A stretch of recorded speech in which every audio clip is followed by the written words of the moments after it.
you to all my returning viewers. This one might end up being a little different than usual because working through things on both a personal, well, I'm thinking of how to even explain it. Well,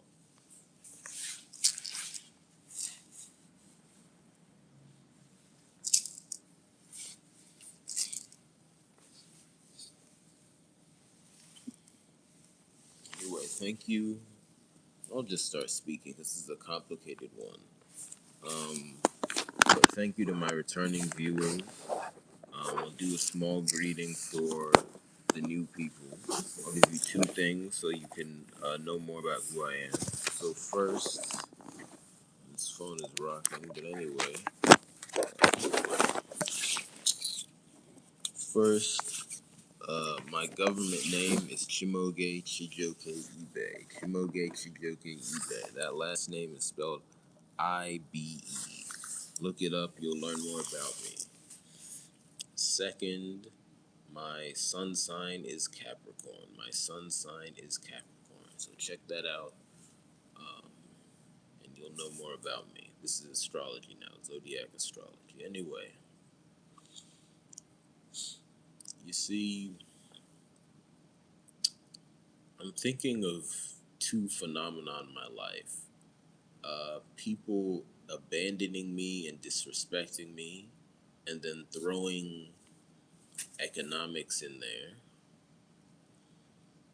And then I'm also thinking of what happened, or I'll really say the crime committed by the ex Virginia Lieutenant Governor. I just refer to him as F. Obviously, that's what I talked about my last live stream. And a connection I see in both of them, both this personal issue I'm dealing with and the issue of F, is financial nonsense, but in different ways. Um, and then, especially as it dovetails with quote unquote traditional gender roles and expectations. Registered viewers, thank you very much. Every view is a blessing. Please like, share, and subscribe. I also see the comments. Thank you for every comment. Every comment is a blessing. I read comments at my discretion. You see, when it comes to me, I think really, when I think about it, as soon as I got to college, I felt abandoned. You see, I went to Harvard University. I graduated on time. I graduated in 4 years. I just say that to note that I was not a bad student, and that's kind of a crazy thing to have to say. You see, I've talked about how I'm not a fan of the school system in college. I think it's broken. Um, you know, so you know, I'm not going to. I'm not going to go into that too much, but just know that when I'm talking about my life and places I've passed through, I'm not doing that to glorify the system. It's just my life has been what it is. But anyway, with that being said, my family growing up kept me in a cocoon. That's not a good thing. Now, that doesn't mean I was ignorant, right? Because I was able to find out about the world around me. But um, I didn't get to know that many people relatively. So, because of that, I was disproportionately dependent upon their support. But then, as soon as I get to college, basically, my family, which is, I mean, it's never been up to standard, but um, I'll just say it's never been up to standard. And I'll leave it at that. Though I want to note the quote unquote standard for family in the West, which has been projected around the world, is so low that it can be hard a lot of times if you have a non-Western family. Because again, um, all of my elders were born and raised in West Africa. Well, I want to say all. Let me say the vast majority. My parents were born and raised in West Africa. So were their siblings, and I'll leave it at that. But anyway, you know, when you have a non uh, Western family, it can be hard to immediately see exactly how bad they are because the standard of family in the West is one man, woman, and two children, really. And then they might throw a dog in there. That's not family. That's just, a small section of a gene pool. You can't have a proper family like that. Family has to be a big group.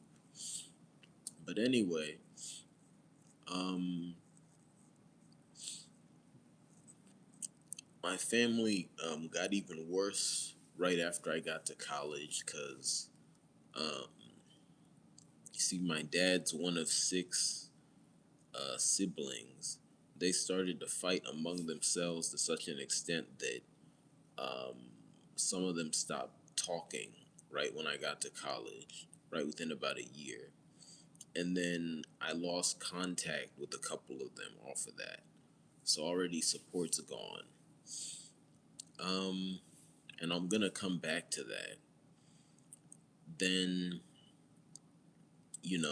that's the father's side, and that's really not enough. You see, because I didn't really know anyone else on that was related to my father other than those people and their kids, and I'm the oldest of the grandkids. You see, um, then as for my mother, you know, she for whatever reason doesn't have contact with her dad. At least hasn't put me in contact with him and the rest of his family. So that's gone. Then as for my matrilineage, the connection was distant with them, and then I have some relatives who I know more who, I mean, again, I wasn't around them as much as my dad's relatives, but still had a good deal of contact with. These are people who are children of people in my matrilineage, right? Um, the connection was distant. So I get to college, the family's fractured, and more than it was before. So, already, I think because of the amount of distance people kept, I didn't feel supported and valued, you see. And this is in a family that was pushing school heavily. And really, when I think about it, and again, already pushing school that heavily isn't good, but relative to the amount of value they placed on it, um, I didn't receive many plaudits for getting into Harvard, really. I didn't. If I look at the biggest culprit, my dad, his thing was always one, he was telling me I wasn't getting enough awards, which is crazy because I was a straight A student. And then two, he was telling me, that I get my real congratulations when I got my master's degree. You see, this is just crazy. There's no requirement to get a master's degree. And then on top of that, this is a guy who would say he doesn't understand the American education system. Let me walk.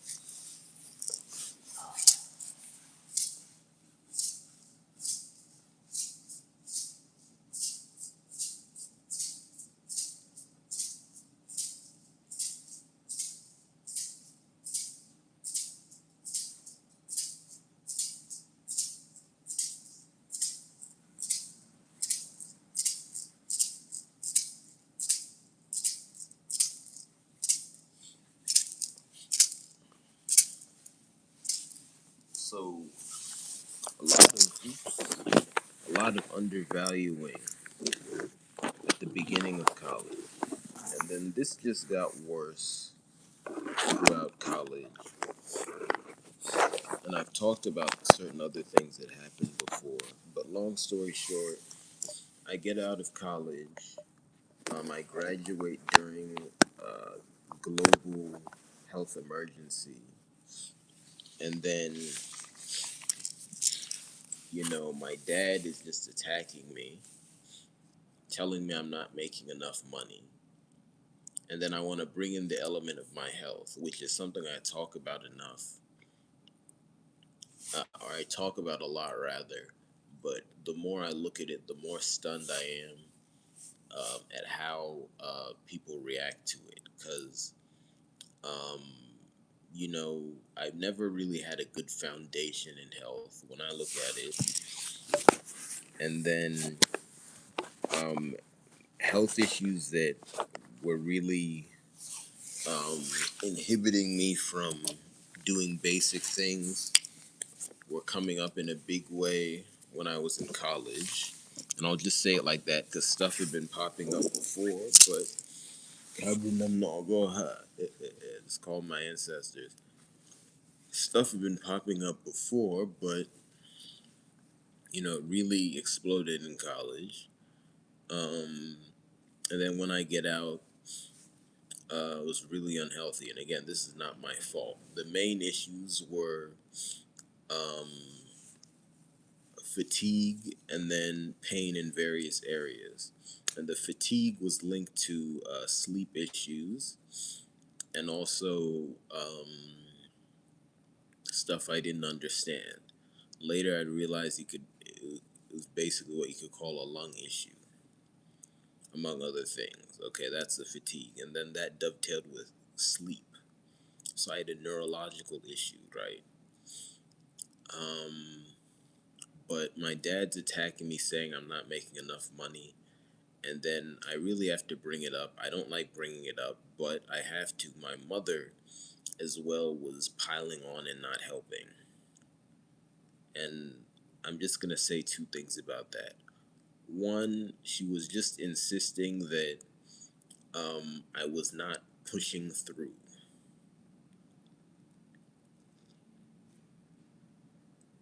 She would frequently say things like, oh, something is wrong.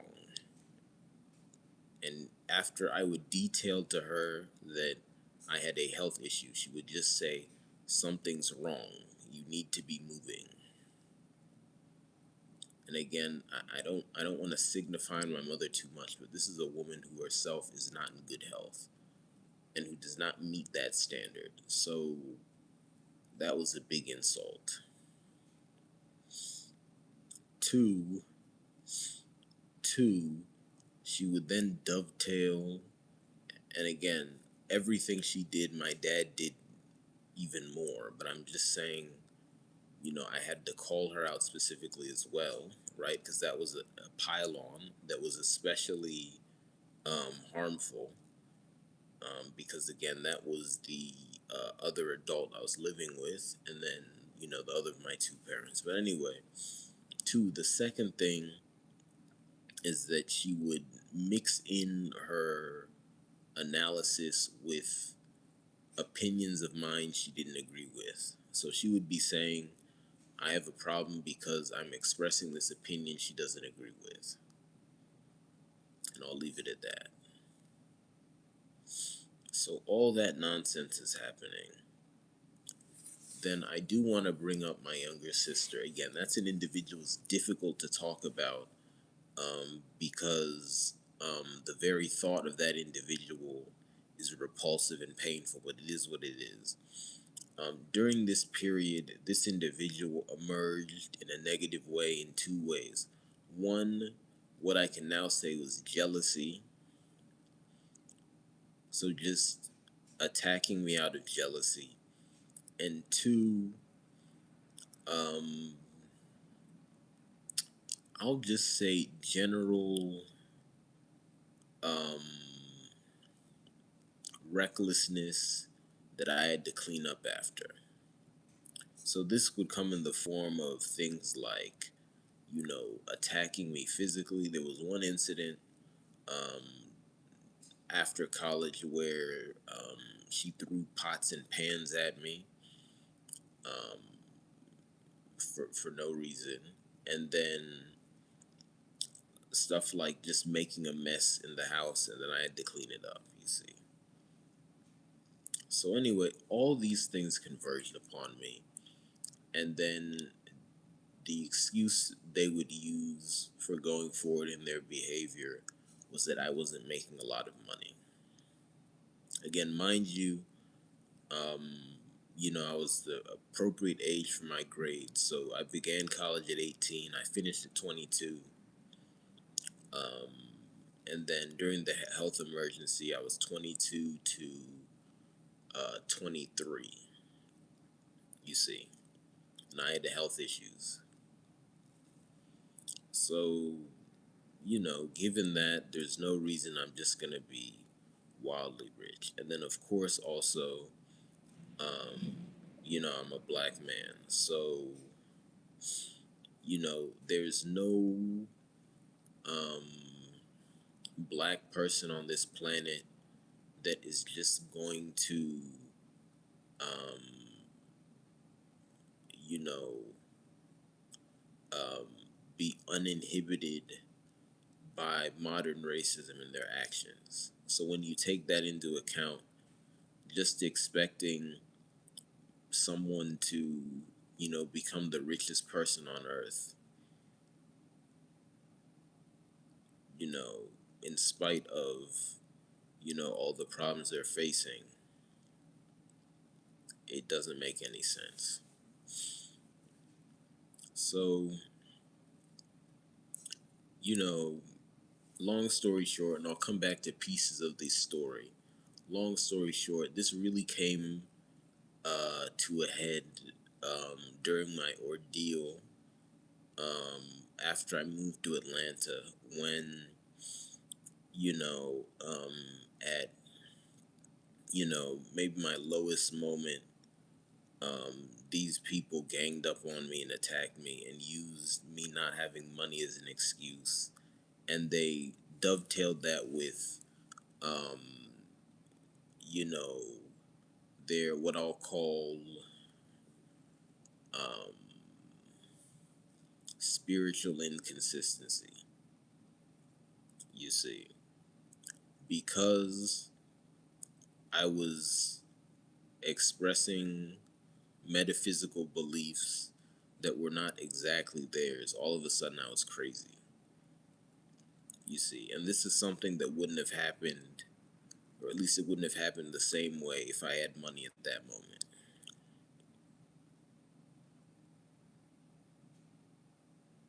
So this is the highest insult. You see, so I'm thinking of that, and I'm at a point now where I see the light at the end of the tunnel firmly in terms of my health issues. Um, and really, again, that's what was keeping me back financially. Um, because, that prevented me from working at a very high volume, you see. And it still does. It just, I'm healthier than I was before, but I'm not all the way out. So, um, you know, when I'm looking at this whole thing now, um, I'm frustrated because a lot of what I went through was needless. And you see, and don't worry, I'll get to F in a moment. But you see, when I pray and I talk to my ancestors, and this could be hard because there are still some things I want to keep private to myself. Um, but you see, when I pray and I talk to my ancestors, um,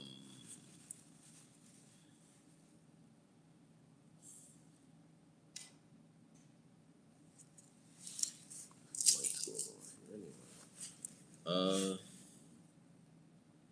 How do I say it? I think I'll just say this. When I pray and I talk to my ancestors, um, they're telling me that um,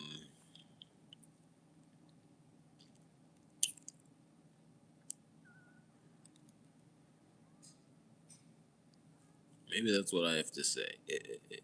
Because when I'm thinking and praying about this issue, it's still at the stage where I'm not sure what else to say publicly other than what I've said.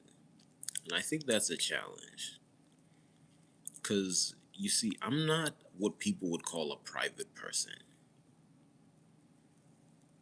So, whenever I have an issue, and I don't like having issues, I like to be able to talk about it publicly and I want to resolve it publicly. So, if people have kept me in a position where there's stuff that I can't yet say, that's very frustrating for me, you see.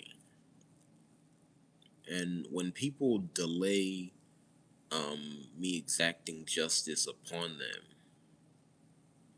and when they don't repent, um, that's very frustrating for me. And the key element I see in all this is putting someone's value solely into how much money they're making. And I see that this is an issue most with men in general, and especially black men, as in, if black men do not have enough money and some of the stereotypical trappings that come with that, we get discarded. Now, this puts myself and a lot of other black men in a bind because whenever bad apples among us emerge, people start staring at the money when there's more serious issues at hand. So that brings me to F. You see, part of my trouble analyzing that issue and thinking about it is the fact that there's some dollar bills on the floor, but there's more refuse than there are dollar bills. So I think it's an indictment of our world today that we're not even focusing 99.9% on the refuse. Should I get up and walk? I don't think so. Let me explain more of what I mean. Let me say that another way. I think if we didn't live in such a materialistic society, F wouldn't have been able to do what he did. And also, um, at the same time, it would be easier to analyze his crimes. Because I think the financial aspect of his crime is a distraction. But at the same time, when a distraction presents itself, it must be dealt with. Let me explain. You see, whenever I think of his case, I think primarily of obviously the ultimate crime he committed. Then after that, there's just a lot of blurs because it stuns me that someone like that was able to go all over the highest echelons of society before, um, you know, putting a blot on everything he's ever done with the worst possible crime. But then third, I see the number 300,000. And let me get up and walk.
You see,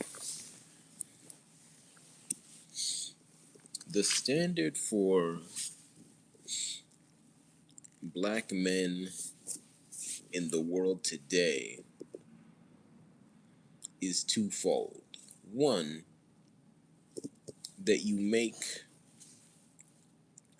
quote unquote a lot of money, and this standard varies from person to person because different people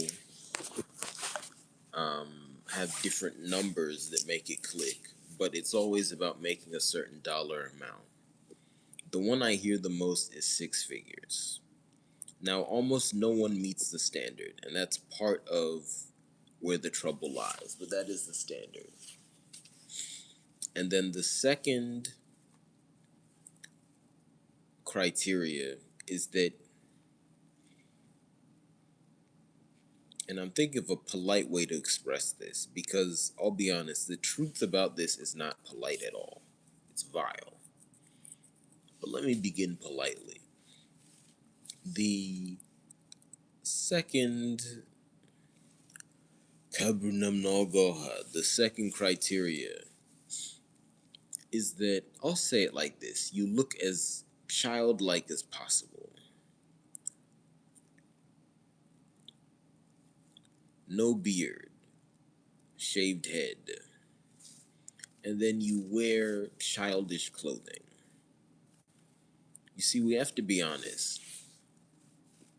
Suits are childish. That is not practical wear. But if you're a black man, you make a certain dollar amount, at least you say you can. You have no beard, your hair is short or gone, and you're walking around in a suit all day. You're God. This is the problem. God is still sometimes not enough because people, in addition to worshiping God, are attempting to worship Ele. So, white people who meet the standards of society are said to be Ele.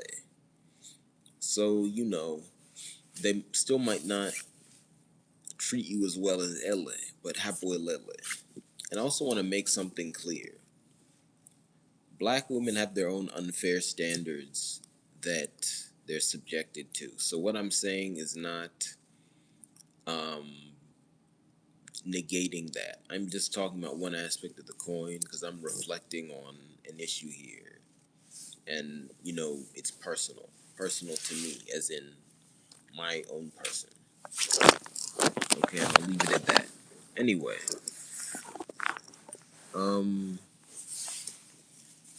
when I just look at F, the former lieutenant governor of Virginia, I think because of the amount of money he made, again, um, after he left office, he left office with a cloud hanging over him because of accusations of SA. But nonetheless, he worked on a high profile legal case and apparently made $300,000. And it looks like he'd made sums of money similar to that before throughout his career. And he was in spaces where it's assumed he'd be making money like that. You see, because of the amount of money he made and the way he presented himself, he was assumed to have been a good person, and or he was assumed to have been a person that people should give the benefit of doubt up to a point. Now, this is where I have to engage the concept of LA nonsense. You see, God sometimes is elevated to the status of LA. But this is the thing, LA is always suffering. So, because of that, the stuff I talked about on my last live stream namely the systemic discarding of the king, still affected him. So you have a phenomenon, because I'll be honest, when I was looking at the world and politics in college, a lot of times I didn't know what I was seeing because I'd been analyzing that stuff since I was a child, not necessarily healthy. I shouldn't have been seeing so much of it, but it is what it is. But I was analyzing, and at some points I would just stop and stare. So, you know, when I looked into metaphysics, especially through the lens of quote unquote African spirituality, but then I also looked into Eastern spirituality as well. Um, and then first began successfully connecting with my ancestors through prayer, at least consciously. They told me about the concept of Ele. Ele, one of the 10 ultimate people, the Watcher, nonsense. You see, at some points, certain things are nonsense. So you'll see two contradictory things going on at once, and all it creates is Nzobu. Nonsense all over the place. Vile stuff. Okay. So, on the one hand, F was given enough leeway to amass capital, get famous, hold political office. On the other hand, he was abandoned enough to purchase um, harmful technology that he later used in a crime, neglect his financial responsibilities, and neglect his own health. He was also deemed to be unemployable. You see,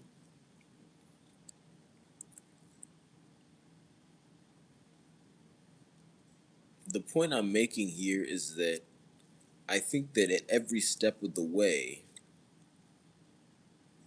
society did the exact wrong thing with F.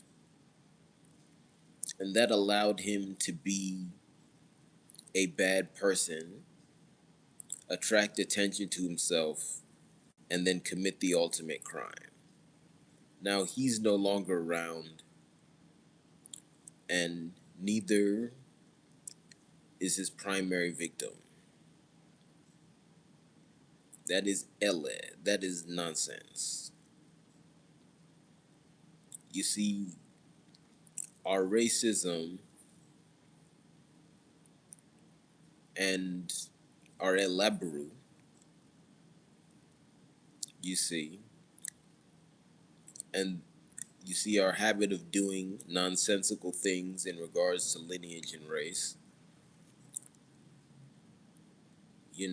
as well as our general negligence and materialism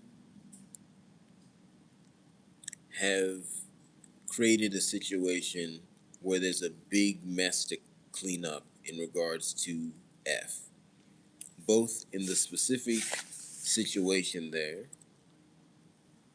and then for the world in general that had to witness it and then is now affected by association. Because all people technically are associated, we all exist. You see, F was part of the black category of existence. That was a black man. So now, because of the negative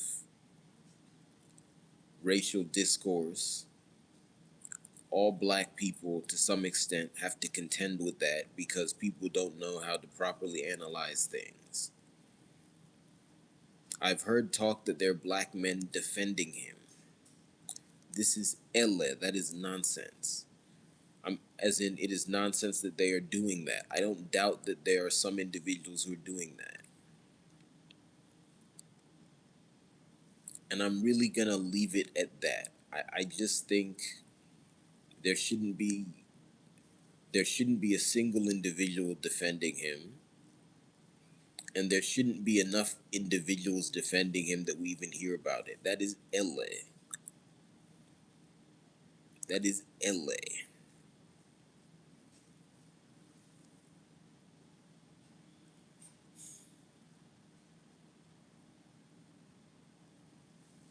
And then,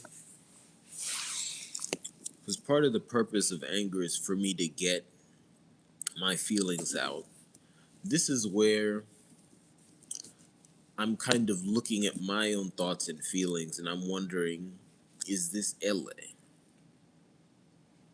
Because I think in the world today, people are primed to do the wrong thing at every turn. And they use their previous wrong actions and or their wrong actions in other sectors to justify their current wrong actions and their actions in their current sector of operations. You see, I'm not God, and I'm not what God is said to be. At the same time, I know I'm a good person. So the mistreatment, I mean, by definition, but especially, you know, well, I guess I should say this. By definition, the mistreatment I've been subjected to is wrong. But then, even if you want to call it something else, it's wrong. The treatment I've been subjected to is wrong.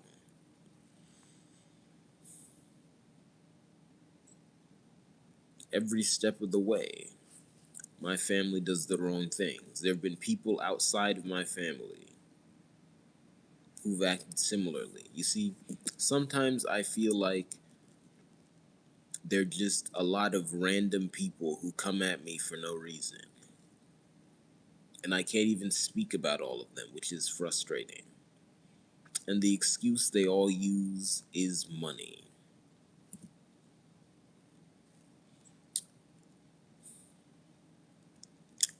Take a pause. I think I'm just trying to work through this money thing. Because let me look at it. There's the money thing in my situation. There's the money thing in F's situation. And I'm looking at that because I'm looking at that crime. And I want to learn more information about it. And I want more justice to be done there. And I want preventative steps to be taken there. And then, as with anything I'm looking at that's not literally immediately personally relevant, as in it's not something that happened to me, I'm wondering why else I've decided to pay attention to that specifically. And then in the middle, I think I'm just wondering am I wondering what the overall truth is? Am I wondering what the common truth is? I'm thinking how to articulate it. I'm thinking. But really, this financial nonsense. Again, I titled this live Financial Nonsense. I'm looking at it. Anyway, let me stand up. Hold deep.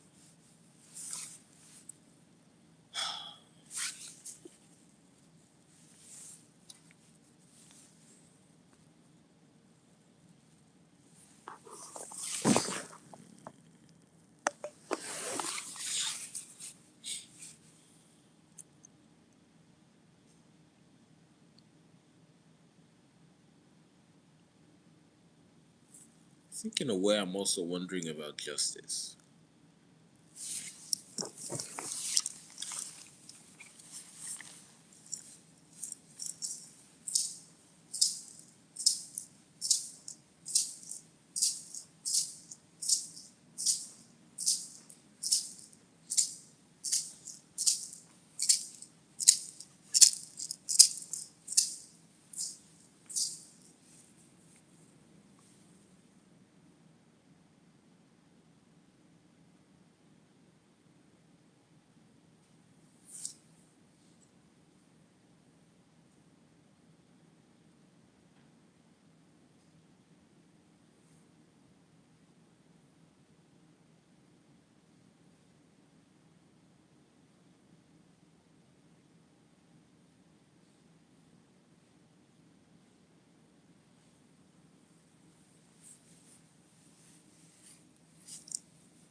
See, let me just do another stream of consciousness. F on paper was everything that society tells black men they should be. He met their racist grooming standards, and I'll just leave it at that to be polite, but it's true. He met their racist dress standards, again, being polite. Went to college, went to prestigious colleges, was in a vaunted profession. He was a lawyer. Then he became a politician, and he made large sums of money. So he met their standards, but he was a terrible person. I just wonder,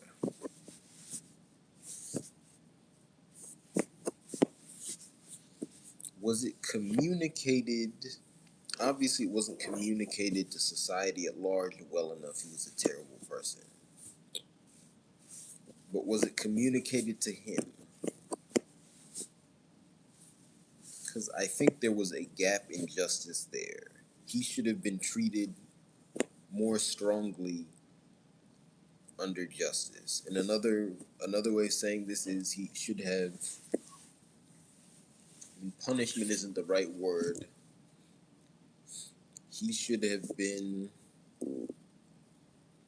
he should have received more consequences under justice than he did before his passing. Since he didn't receive those consequences, I think he had room to say, I'm not as bad as you're treating me. And then I think that also gave him an additional excuse to do what he did. That's bad. Then also, because he wasn't dealt enough consequences under justice, I think, and let me extend the conversation out to black people in general, because I began by talking about black men because I was thinking of a specific situation. Well, I was thinking more specifically. I'm zooming out now. Let me just say that. I think because of that gap in justice, there was room to interpret his treatment in a racist manner towards black people. There's a duality to that. I think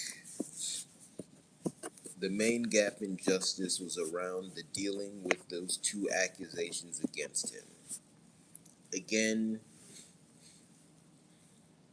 this is very hard to speak about. I'll just say it like this. Given what he ended up doing, it is nowhere near a stretch to see those accusations being true. I think I'll leave it at that. There are many layers to that, but I think I'll leave it at that. Those accusations need to be revisited, for sure. And of course, we need to change the culture around accusations like that and take them more seriously. Those accusations were not taken seriously enough. I also see a huge element of secrecy here. Again, I talked about how he should have been under 24/7 monitoring. That's one element of it. What am I saying here? I think I'm figuring out how to articulate it, but I know in my mind. Let me walk a bit. Let me put up another short.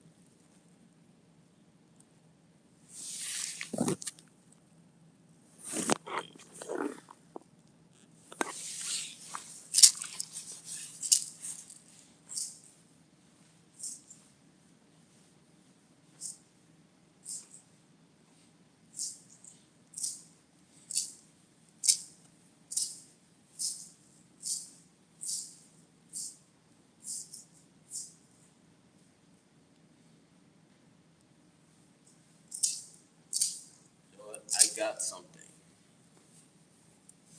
I think When it comes to black men in society today, people do not know what to do other than to talk to us about money. That's a generalization, but I think it's true. That might be something to try and find more proof of, and then compare it to other people.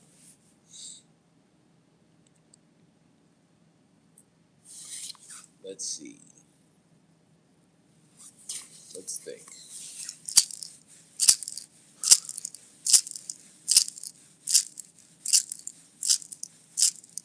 Another thing is just with my situation, I'm just frustrated that I'm still not totally out of the woods.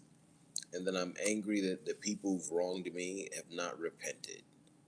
I've not received a proper apology from any of them. From most of them, I've not even received any sort of apology. And then they have not done anything to compensate me in any manner. They've not even done it privately, and they've taken no steps to do it publicly. Then they've done things that have put me in a position where I cannot properly speak publicly because the situation they've created is delicate. Hmm. And then they talk of money. Money, money, money. But then in my situation, they've done weird things. Let me circle back on um, my dad's siblings who left my life at the beginning of college. Again, they left my life. This was two of them, and I had no way of contacting them. Then, out of the blue, when I'm down at the age of 25, they message me. I'm pretty sure they'd gotten my contact info from other relatives. This begs the question, how long could they have done that for? Because given my position, it was much easier for them to contact me than the other way around. Okay, because there was a lot swirling. Initially, the recontacting seemed to be going well, but then they became unhelpful, and then honestly were very disrespectful. And other things have happened that I can't talk about yet. And then part of what they were dancing around was money. What am I getting at here? You're part of an enterprise that's pushing me through school for money. Because as much as my elders would want to dress it up, the school thing is in large part about money. And I'll leave it at that this second. Then when I get into college, you leave. Then after college, when I'm in a rough patch, you come back. And then you behave in a confounding and insulting way in regards to money.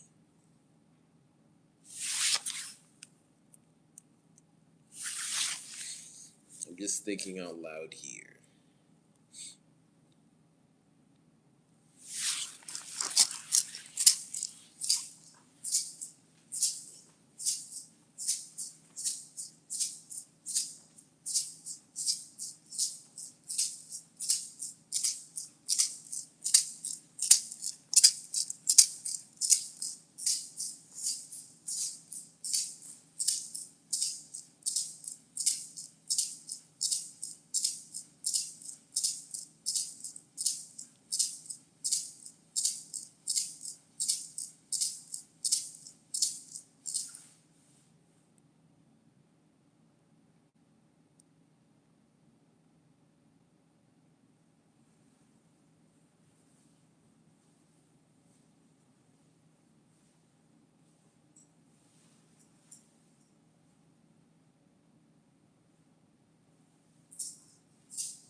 if the black man is bad, the first thing people do is they look at his money.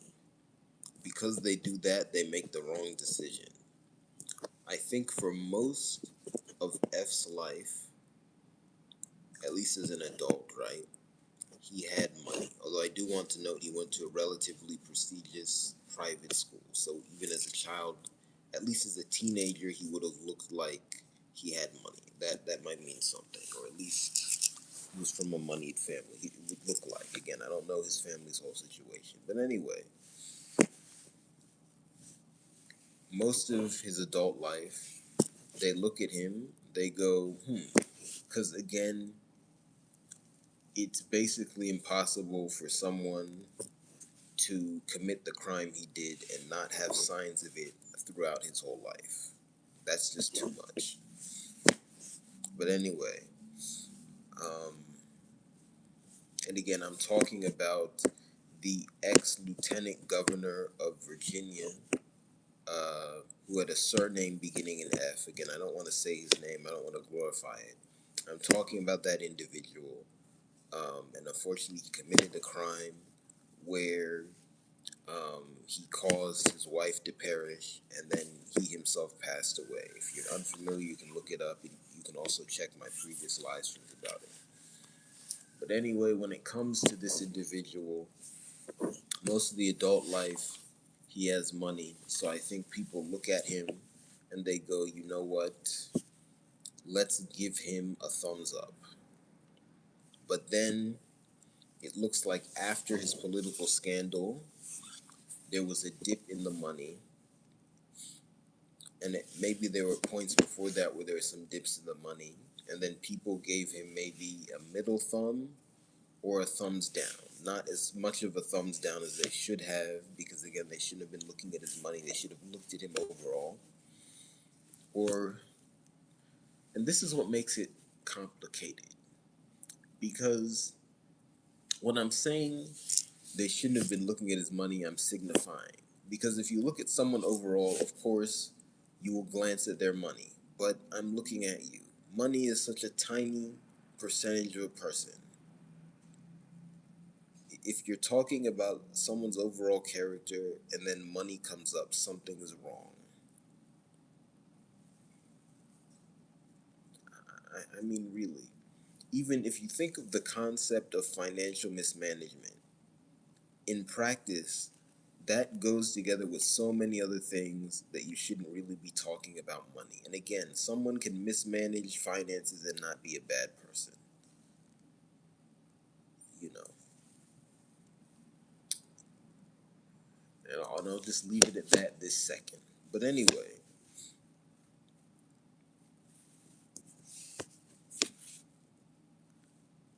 you see, what I'm also getting out here is that we don't communicate to criminals well enough what category they're in and why. So this causes problems. Because, because let's look at it. The At least one of the two accusations he that were made against him pertained to an incident that happened when he was in law school. That was in about 2000.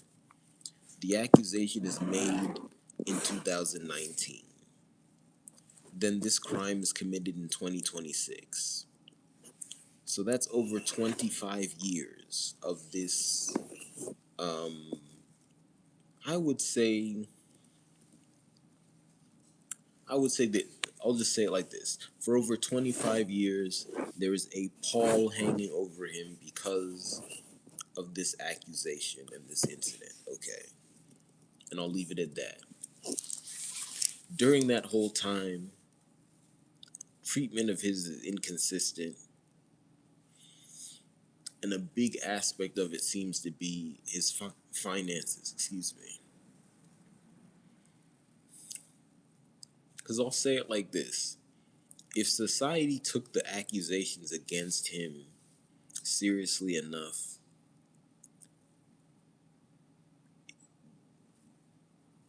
more would have happened. Because it looks like people played it halfway overall, at least as a society. Because say there was a proper investigation and it was determined he was innocent, he should have been able to go forward in his career and endeavors um, without inhibition. But then let's look at the more likely scenario, and I'm just putting it like that um, for English sake because it's very hard to talk about, especially given what he ended up doing. It's really confounding that this scenario didn't take place, and I'm just saying it like that. Okay, I hope you know what I mean. If you properly investigate those accusations and also investigate his overall character and find them to be credible accusations and to be true, that man should have been placed under house arrest and, you know, um, should not have been allowed um, to do substantial activities just because, you know, he's a danger to the public. If that happens, the talk is not about money, and he doesn't have that excuse to explode. But what did society do? We took a middle road that shouldn't exist. Didn't fully investigate it, but just hung it out there.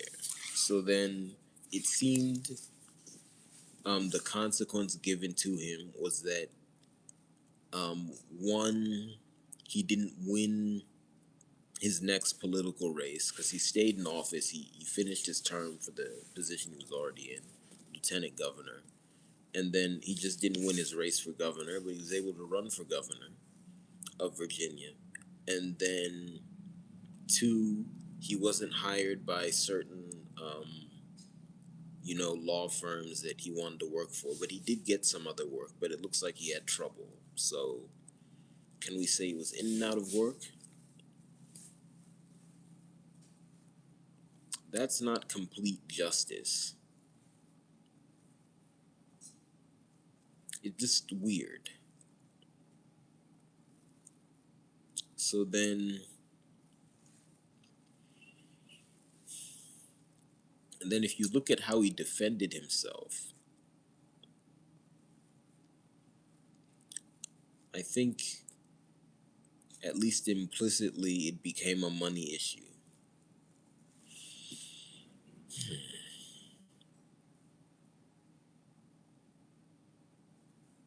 I'm also looking at the extremes,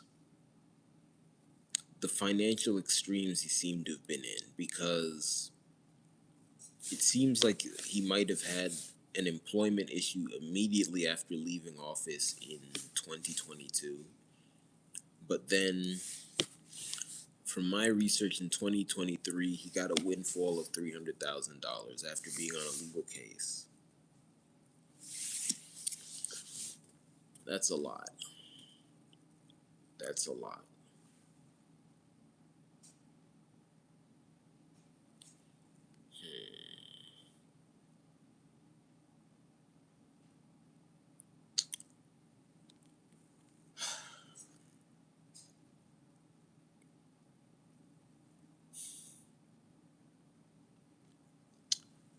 Anyway, I don't think this is gonna be the last anger segment I do about this issue, because I'm really thinking. But I've made progress.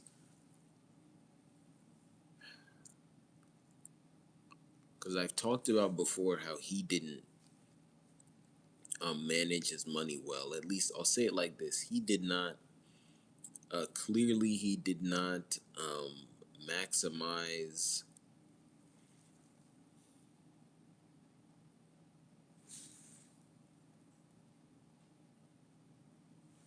Well, let me say it like this: based on what has been said publicly, and I'll say it like that because maybe there's something that hasn't been revealed.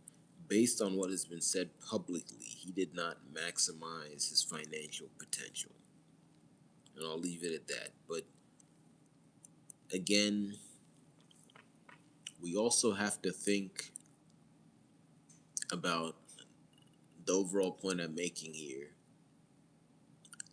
Why is why is there such a financial element to this? We have a case where life was lost unjustly. You know, why was there such a financial element to this? It seemed like a big stressor to him was having to vacate his current place of residence. If he didn't have money, maybe he was afraid he wouldn't have a place to live. That's a financial issue that then gives birth to a home issue, a housing issue. Again, I'll say it like this: house arrest. There's no point in making a criminal homeless, because then, well, they can just run around everywhere and commit crime. Just keep them in a house, and then don't let them move, and then begin the rehabilitation process.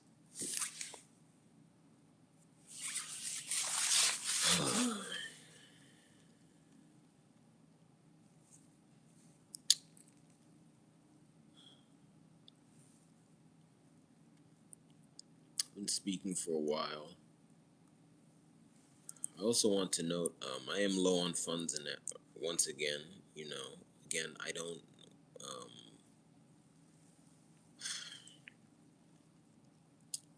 Again, this is the other thing I struggle with. You know,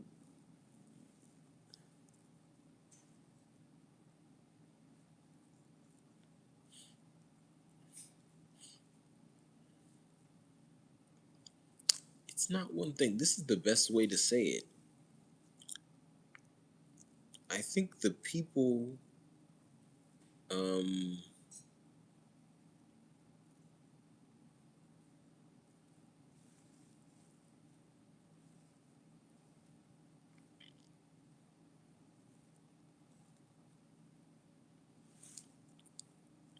let me say it like this. I think people who have adult children in the world today understand money so poorly that they've kind of destroyed everything. And this is what I mean by that. They, from what I've observed and what I observe in society, and I'm going to say this and then I'll wrap up, they seem to think that making money is like getting out of bed. Let me move.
See, let me bring it back to my case. You see, when I reflect on things, I think that my parents thought that because they saw me that day, and this is when I was still living in their house, because they saw me that day, I could make money. You see, for that whole period, I was so sick it was hard for me to get out of bed. My whole day, many days, if not most days, was managing to get out of bed, somehow managing to eat 2 meals, because I was trying to eat 3 meals and I wasn't succeeding. I have a different way of conceptualizing eating now. Well,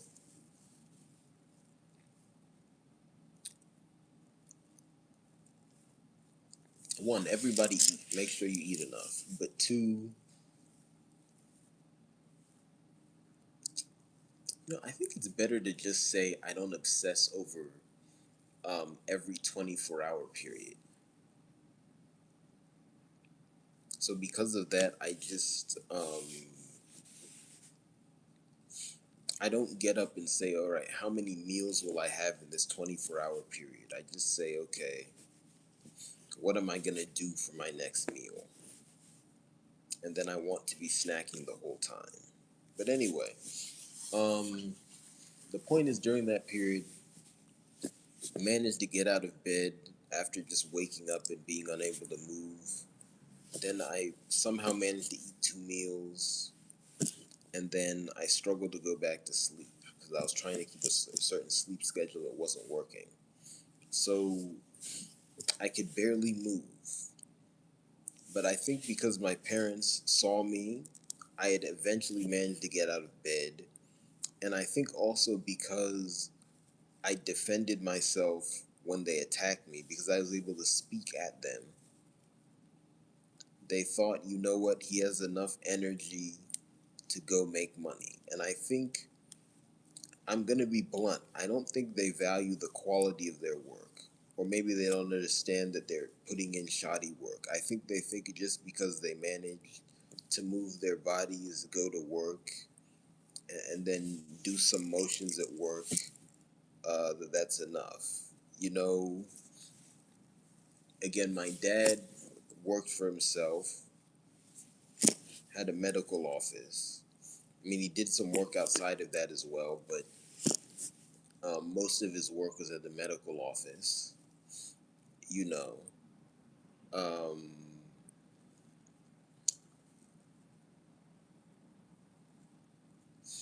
let me say it like this: most of his work was at a medical office, and then the other work he did, again, that's his medical office, and then the other work he did, it was not on a 9 to 5 schedule.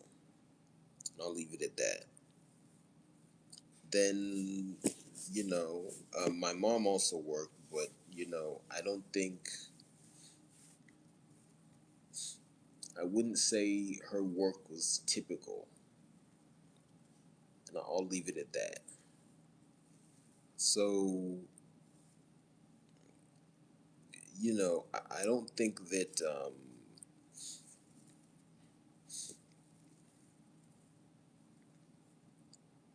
I don't think they really understood the points I was making when I was saying I'm not healthy enough to work a typical 9 to 5 job, and I'll move.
So anyway, what's the point I'm making here?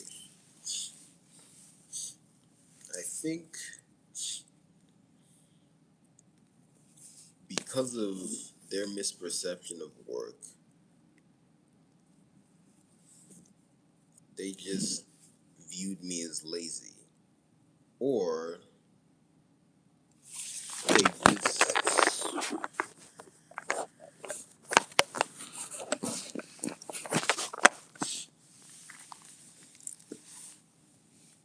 maybe they just thought that I think they just thought that I didn't understand how good I had it. I guess they're just like, don't worry, you can get out of bed, you can work a 9 to 5. And also, just obviously, if you can't work a typical 9 to 5, you'd have to find a job that is different than the norm, and that's a little harder. Anyway,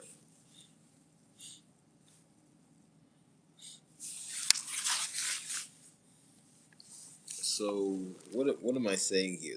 That's what I saw in my own personal life, and I kind of see that trend reflected in society. So because of that, people don't understand. Um,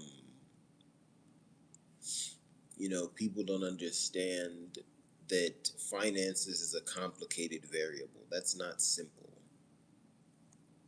Oh, someone should be making, because it just,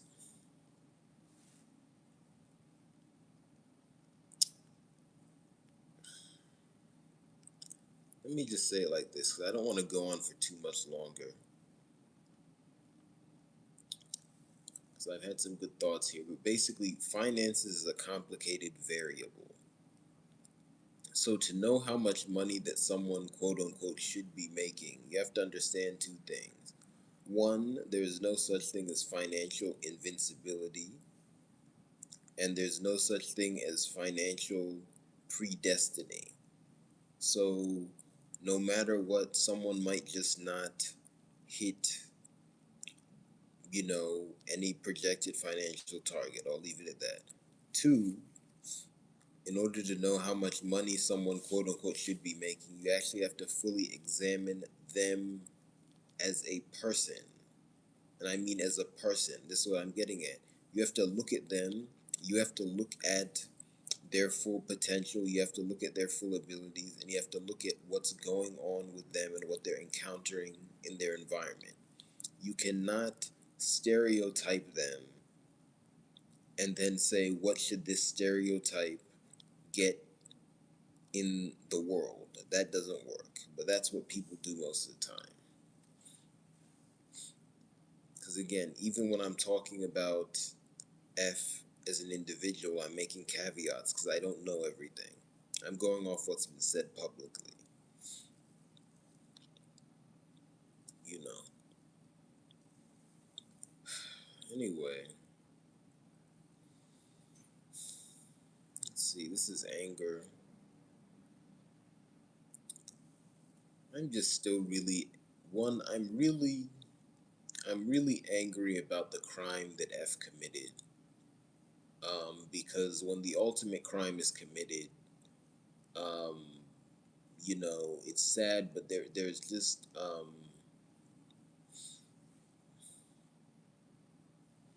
when the ultimate crime is committed, that's just very sad.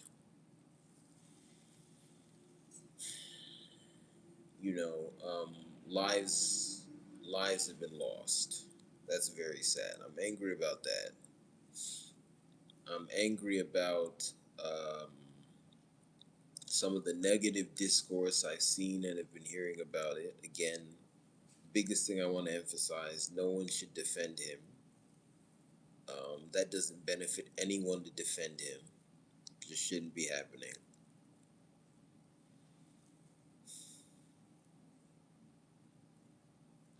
And then I'm just thinking about my own case. I'm angry about the way I've been treated and the way finances have been used to treat me. Because I just wonder, are the people who come at me so one dimensional that literally as soon as I get money, they'll change their tune, or what will happen? Because that's all they would talk about. And then they mix in other things that they correlate with money. Again, I've already talked about their grooming standards, but I'm just going to say this. Most black men without beards are poor. Most black men with short hair are poor. And the irony is, when black men meet racist grooming standards, they get made fun of for it too. It's just, they'll let you in certain spaces, but they won't treat you well while you're there. Which begs the question, why do you want to be there? Say maybe you grow out your beard, they won't let you in the building. But, or say if you grow out your beard, they won't let you in the building. If you don't grow out your beard, they'll let you in the building, and then they'll throw water balloons at you.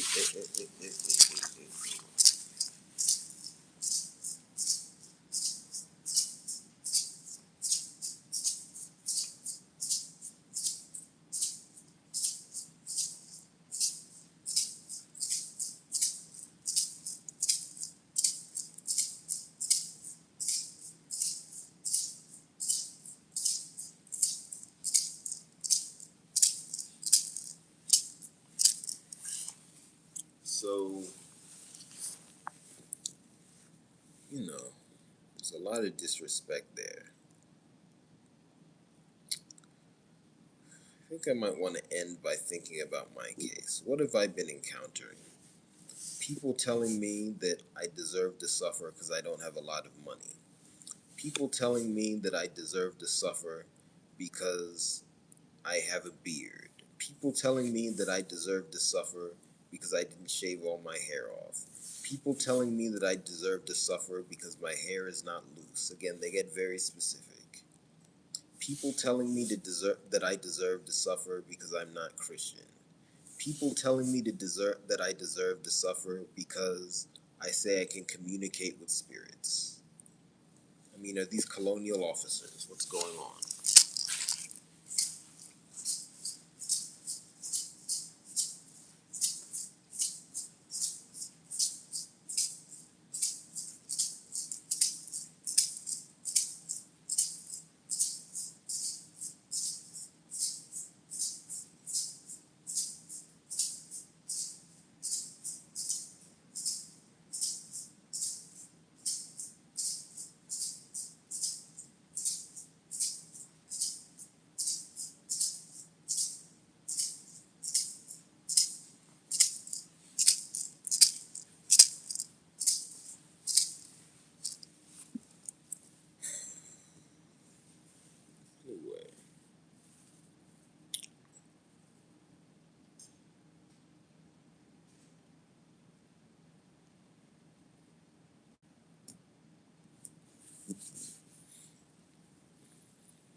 Anyway, anyway, that's all for now. Thank you very much. I hope I've given you all something to think about. Something to think about. I think I've made my points. Thank you very much. Please like, share, and subscribe. Please patronize my business. I especially need more funds in this moment. And please also look after yourself and your loved ones. And remember, no matter who someone was, if they commit the ultimate crime, they were not a good person. Do not defend them. and let's get rid of crime in this world. Thank you very much. Shimoge here. See you next time.